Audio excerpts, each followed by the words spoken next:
I am Shivani Chauhan. इस video में हम क्लास 10 साइंस की बुक का चैप्टर 12 इलेक्ट्रिसिटी के इंडेक्स क्वेश्चन देखेंगे। तो काफ़ी सारे क्वेश्चंस तो हम लोग देख चुके हैं।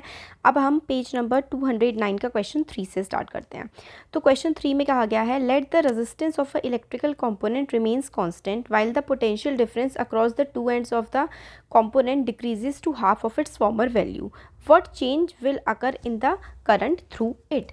तो हमें बोला गया है कि लेट मतलब सपोज करना है कि रेजिस्टेंस जो है इलेक्ट्रिकल कंपोनेंट का, रेजिस्टेंस तो जो है कोई भी एक इलेक्ट्रिकल कंपोनेंट है, इलेक्ट्रिक डिवाइस है, वो सेम है, बदल नहीं रहा है। वाइल जो उसकी पोटेंशियल डिफरेंस है वी, वो जो है वो डिक्रीज हो गई है।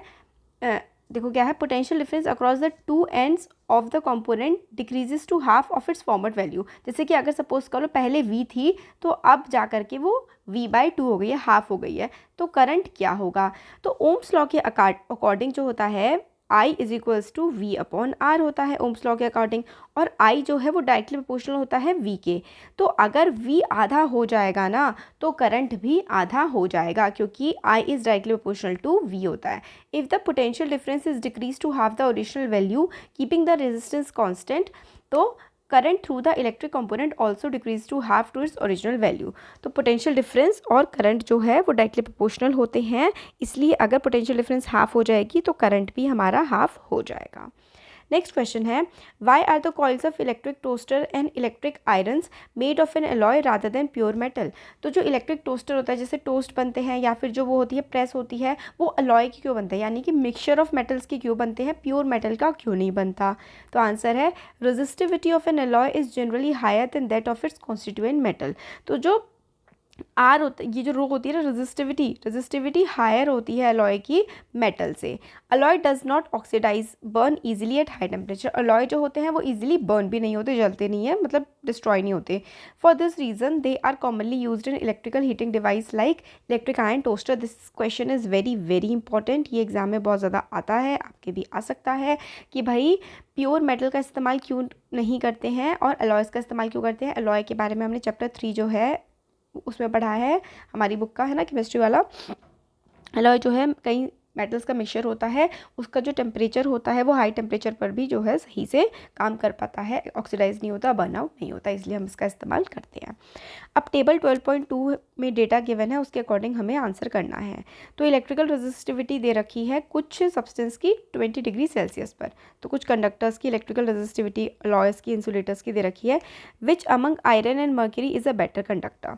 तो कंडक्टिविटी जो है आयरन की वो ये गिवन है, आप टेबल में से देख सकते हैं कि जो आयरन है उसकी कंडक्टिविटी हमें ये गिवन है, और कंडक्टिविटी ऑफ मर्क्यूरी हमारी ये गिवन है 94 × 10⁻⁻8 ohm metre. Therefore iron is a good conductor compare to mercury.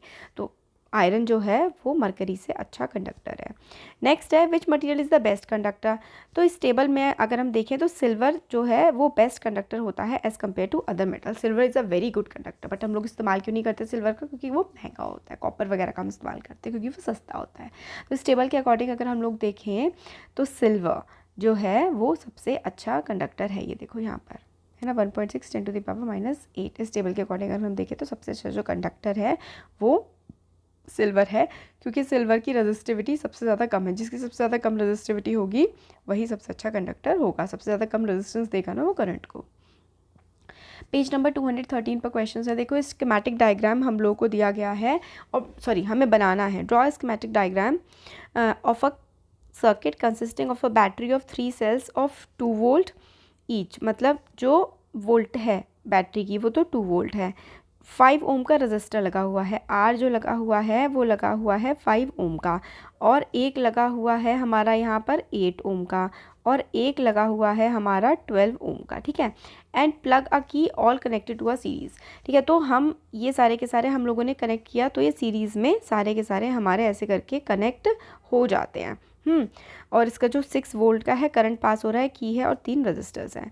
अब हमें क्या करना है, ये वाला सर्किट बनाना था, तो बस हमें सिंपल सा सर्किट हम लोगों ने बना दिया।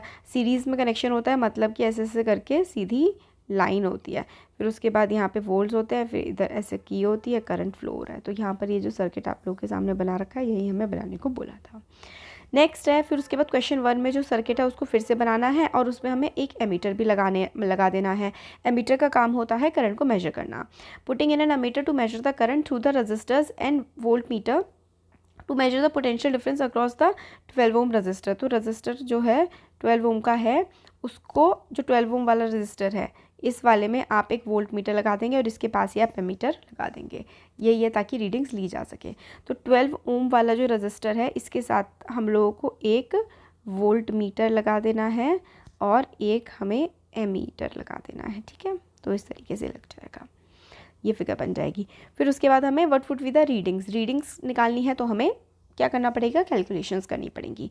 तो V is equals to I R होता है, राइट। तो I क्या होता है, करंट होता है V अपॉन R, है ना, V अपॉन R। इस तरीके से V is equals to I R, तो I is equals to V upon R हो गया। तो वोल्टेज हमारी क्या हो जाएगी 6, और रजिस्टर्स हमारे वोल्टेज तो हमें गिवन है, यहाँ पे देखो 6 है, 3 रजिस्टर्स हैं, एक है 5 का, एक है 8 का और एक है 12 का, ठीक है। तो 12 प्लस 8 हो गया 20 और 20 प्लस 5 25। तो 6/25 जब हम करेंगे तो 0.24 एम्पियर हमारा जो है आंसर आ जाएगा, ठीक है। फिर उसके बाद हमारे पास करंट आ गया, करंट से हम लोगों को V निकाल देंगे, V is equals to I R की मदद से। I हमारे पास आ गया 0.204, अच्छा यहाँ पे ये आ गया। फिर उसको हम लोग रजिस्टर्स जो है इस वाले से निकालना है, तो इसलिए हम लोग 12 से मल्टीप्लाई करेंगे और आंसर आ जाएगा 2.88 वोल्ट। तो बस ये फॉर्मूले इस्तेमाल करके हम लोग का आंसर आ जाएगा। अब पेज नंबर 216 पर जो है कुछ क्वेश्चंस हैं। जज the equivalent resistance when the following are connected in parallel.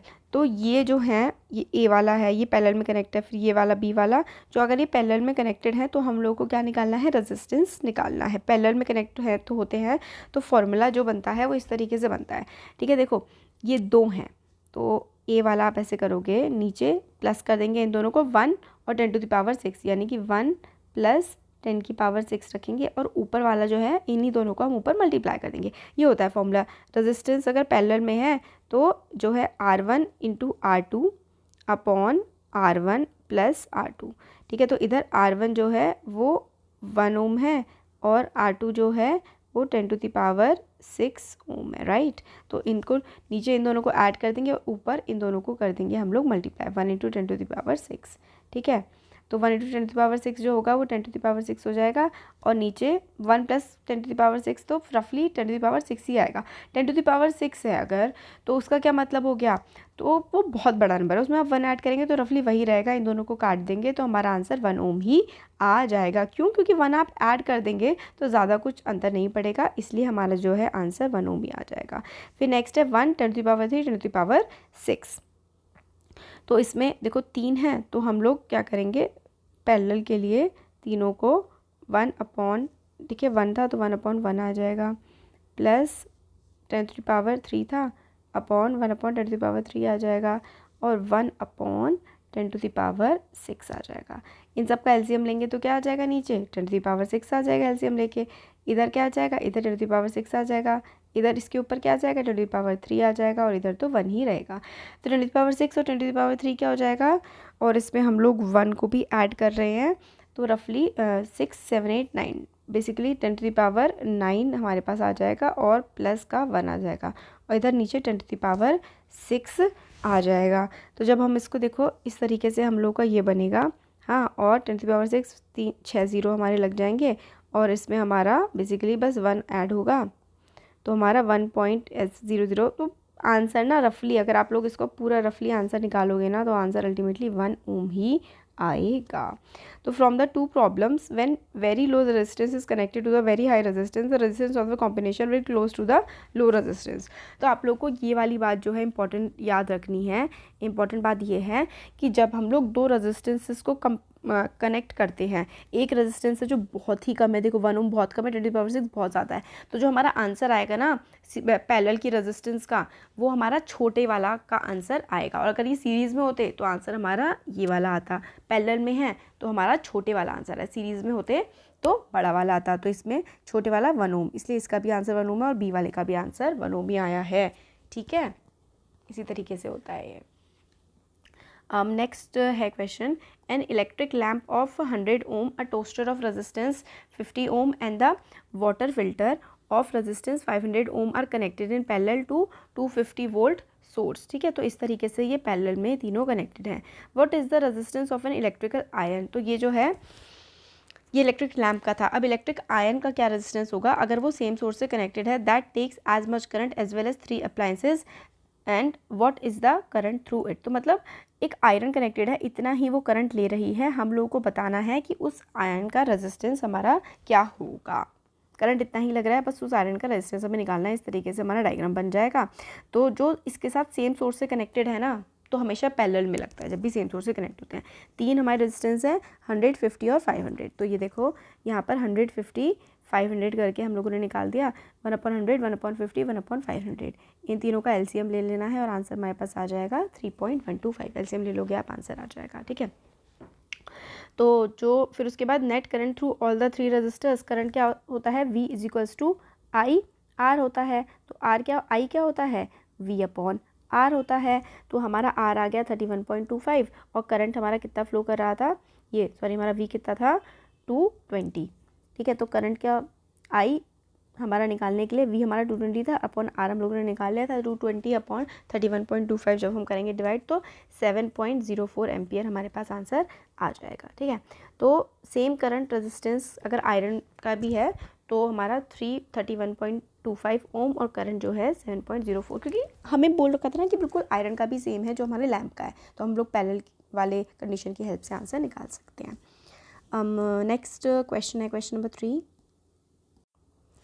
Question 3 है, what are the advantages of connecting electrical devices in parallel with battery instead of connecting them in series. तो advantage क्या है electrical devices को parallel में connect करने का battery के साथ, सीरीज़ में, मतलब जो भी इलेक्ट्रिकल अप्लायंसेस होते हैं उनको हम लोग सीरीज़ में क्यों नहीं कनेक्ट करते हैं, हम पैरेलल में क्यों कनेक्ट करते हैं। तो इसका आंसर हमें बताना है। तो आंसर है, to properly operate different electrical devices need a different amount of current. तो सही से अगर उनको काम करना है इलेक्ट्रिकल डिवाइसेस को, तो उनका जो करंट है वो अलग अलग होना चाहिए। In series combination all the device get the same current. Series में जब वो होते हैं कॉम्बिनेशन में तो सारे के सारे डिवाइसेस का जो करंट है वो सेम होता है।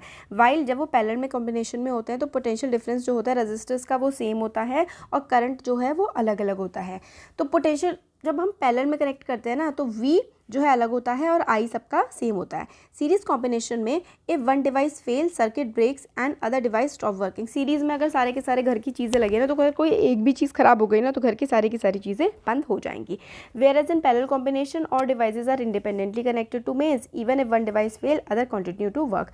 तो पैरेलल में क्या होता है कि अगर एक डिवाइस खराब हो जाए तो क्योंकि वो मेन सर्किट से सारी अलग अलग जुड़ी हुई होती हैं तो एक डिवाइस खराब हो जाए उसका दूसरी पर असर नहीं पड़ता। सीरीज में क्या होता है अगर एक भी डिवाइस खराब हो गई ना घर की, जैसे सपोज करो पंखा खराब हो गया तो फ्रिज भी बंद हो जाएगा अगर सीरीज में है तो, क्योंकि सीरीज में सारे इकट्ठा जुड़े होते हैं। और करंट सब में क्या होता है आप बताइए, अभी बताया था ना, देखो पैरेलल में क्या होता है पोटेंशियल डिफरेंस अलग होता है और करंट सेम होता है। सीरीज में क्या होता है पोटेंशियल डिफरेंस जो है वो सेम होता है, करंट अलग होता है। इसलिए हमें एक याद रखना है कि पैरेलल में पोटेंशियल डिफरेंस हमारा सेम होता है और करंट जो है वो डिस्ट्रीब्यूटेड होता है, अलग अलग होता है, इसलिए पैरेलल बेटर होता है। और सारी चीज़ें अगर एक भी चीज़ खराब हो गई तो बाकी सब पे कोई असर नहीं पड़ेगा। तो therefore 3 resistor 2 ohm 3 ohm and 6 ohm are connected to give a total resistance of 4 ohm. और एक सेकेंड सॉरी ये तो नेक्स्ट क्वेश्चन आ गया हमारा, यहाँ तक हमारा यहाँ पे आंसर कंप्लीट हो गया था। ठीक है, तो ये हमारा इंडिपेंडेंटली पैरेलल में वर्क करती रहती है, एक खराब हो गई तो दूसरे पे असर नहीं होता। ये हम लोग नेक्स्ट क्वेश्चन जो है अब आगे वीडियो में करेंगे।